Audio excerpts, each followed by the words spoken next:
Okay, ये question देखेंगे. It says two men are walking in a horizontal straight line in the same direction. The man in front walks with the speed this much, the man behind walks with the speed this much. A third man is standing at a height of 12 meter above the same horizontal line such that all three are in the same vertical plane. Two walking men are blowing identical whistles which emit sound. The frequency 1430 Hz. The speed of the sound in air is 330 meter per second. At the instant when the moving men are 10 meter apart, the stationary man is equidistant from them. The frequency of beats in hertz heard by the stationary man at this instant. Okay, easy सवाल है. देखो situation समझो. अगर मानो कि ये horizontal है and ये फ्लोर है, इस पे यहाँ पे एक ए मैन खड़ा है, यहाँ पे बी मैन खड़ा है. ओके, तो इनके बीच में डिस्टेंस दिया हुआ है 10 मीटर और first man is moving let's say in this direction 1 metre per second and second man is also moving in the same direction 2 metre per second. और थर्ड मैन का लोकेशन है, कह रहा है कि इक्वी डिस्टेंट है दोनों के बीच में. तो okay, third man height 12 metre है और इक्वी डिस्टेंट है दोनों के बीच में.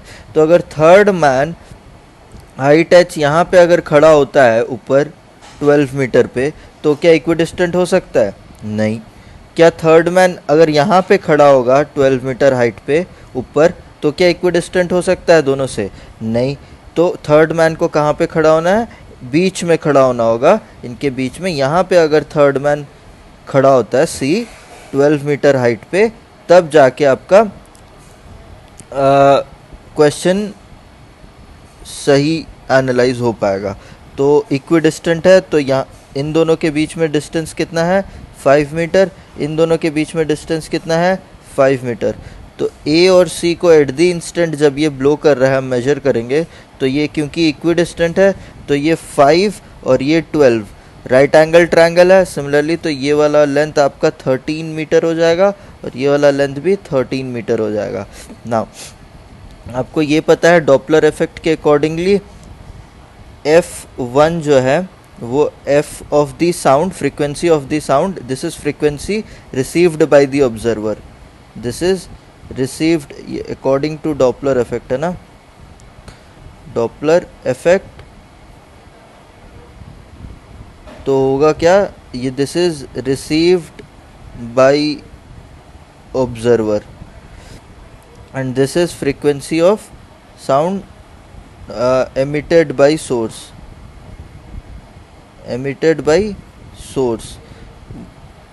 This will be equal to velocity of sound plus or minus velocity of the observer divided by v plus or minus velocity of the source. ये expression हम लोग यूज़ करेंगे यहाँ पे. तो इसमें देखेंगे क्या क्या वैल्यू पता है. वेलोसिटी ऑफ द ऑब्जर्वर क्या है? वेलोसिटी ऑफ द ऑब्जर्वर ये स्टेशनरी है. सी मेरा ऑब्जर्वर है तो सी स्टेशनरी है, तो वेलोसिटी ऑफ ऑब्जर्वर 0 हो गई. अगर वेलोसिटी रिसीव्ड देखेंगे जो एमिट कर रहा होगा उसकी वजह से, वापस से ड्राइंग यहाँ बना देते हैं. मानो कि यहाँ पे सी है, यहाँ ए है, यहाँ बी है. इसकी वेलोसिटी 1 मीटर पर सेकेंड है, इसकी वेलोसिटी 2 मीटर पर सेकेंड है और ये तो स्टेशनरी है. ओके, तो डॉपलर इफेक्ट ये कैसे? ऐसे, हाँ. तो ये इमेजिन करो इनकी वेलोसिटी का component along the line joining and perpendicular to line joining. अगर ये angle, if this angle is theta, of course this angle is theta. ये अगर थीटा है तो ये वाला एंगल थीटा हो जाएगा. तो along the line joining component would be 2 cos theta. Similarly जब हम b का वेलोसिटी को रिजॉल्व करेंगे तो along the line joining and perpendicular to the line joining. Similarly अगर ये एंगल थीटा है तो सेम एंगल ही होगा, यहाँ पे भी थीटा एंगल होगा. तो ये वाला वैल्यू 1 कॉस थीटा है, ठीक है। एंड जब हम फ्रीक्वेंसी को जो मेजर करते हैं F dash is equals to F naught V by V plus और माइनस वेलोसिटी ऑफ ऑब्जर्वर करते हैं, तो ये जो वेलोसिटी हम लेते हैं यहाँ पे, और प्लस और माइनस ये वी भी ले लो, ये जो वेलोसिटीज़ हम लेते हैं, these velocities are V O and V S are along the line joining source and observer होता है। तो यहाँ पे इसीलिए हमने को कौन से कंपोनेंट्स लेने होंगे, हम लोग को लाइन जॉइनिंग बी और सी को, बी मेरा सोर्स है और सी मेरा ऑब्जर्वर है, तो लाइन जॉइनिंग सोर्स और ऑब्जर्वर को ये है, तो आप दिस कंपोनेंट वेलोसिटी का लोगे। जब बी के वजह से सी कौन सी फ्रीक्वेंसी रिसीव कर रहा है मेजर करोगे, तो अब आप 1 cos थीटा की वेलोसिटी लोगे। सिमिलरली ए के वजह से जब ये फ्रीक्वेंसी रिसीव करेगा सी, तो दोनों का लाइन ज्वाइन करोगे और दोनों के लाइन ज्वाइनिंग के अब डायरेक्शन में आपको 2 cos थीटा मिल रहा है, तो वो वाली वेलोसिटी आप लोगे। तो इस केस में जब हम एनालाइज करेंगे, मानो कि ये F frequency received, this is F A received by C from A, तो ये क्या हो जाएगा, frequency of the source divided by velocity of the observer, तो ज़ीरो है। एंड क्योंकि ये it is the A is moving towards C, तो आप यहाँ पे प्लस लोगे, राइट, प्लस वी ए, ठीक है, V A cos theta. Similarly F B क्या हो जाएगा, F B which is received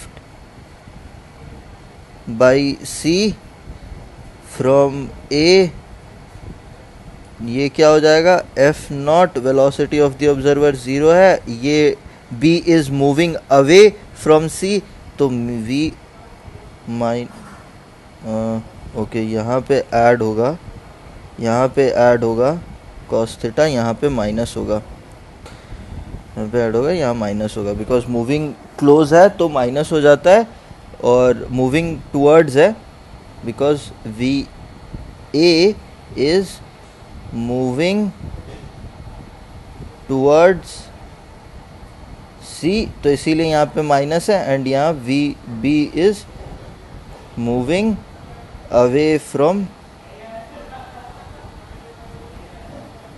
सी, तो इसीलिए यहाँ पे ये प्लस है। तब आपको बीट्स निकालना है, नंबर ऑफ बीट्स, तो आप क्या करते हो, एफ कौन सा ज़्यादा होगा इसमें, ऑफ कोर्स ए ज़्यादा होगा, ठीक है, ए की वजह से ज़्यादा होगा, F A minus F B करोगे तो आपको ये वैल्यू आ जाएगा, F naught V 1 by V plus V A cos theta minus 1 by V plus V B cos theta.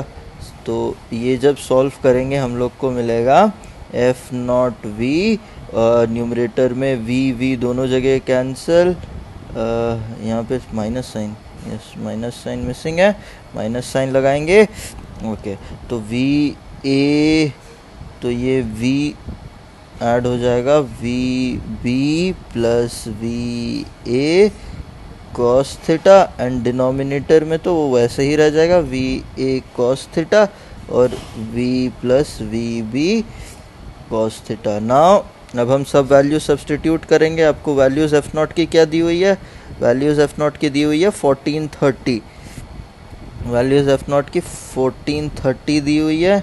We की वेलोसिटी साउंड की वेलोसिटी है, वी बी की वेलोसिटी, बी मेरा कहाँ पे था, बी राइट वाला है ना, हाँ, तो 1 है, 1 प्लस 2 कॉस 30, आपने अभी ट्रायंगल याद करो, ये 5 हो गया, ये 12 हो गया और ये 13 हो जाता है सिमिलरली। तो अगर ये थीटा है तो कॉस थीटा क्या हो जाएगा, 5/13।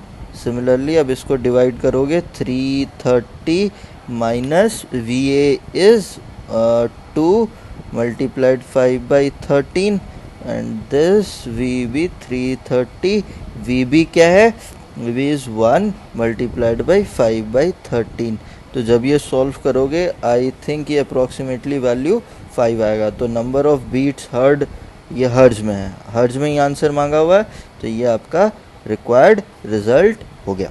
ठीक है, कॉन्सेप्ट्स क्लियर रखो, क्वेश्चन तो आसानी था, कॉन्सेप्ट्स क्लियर रखो। आपको कॉन्सेप्ट में यहाँ पे 3-4 चीज़ें याद रखनी है।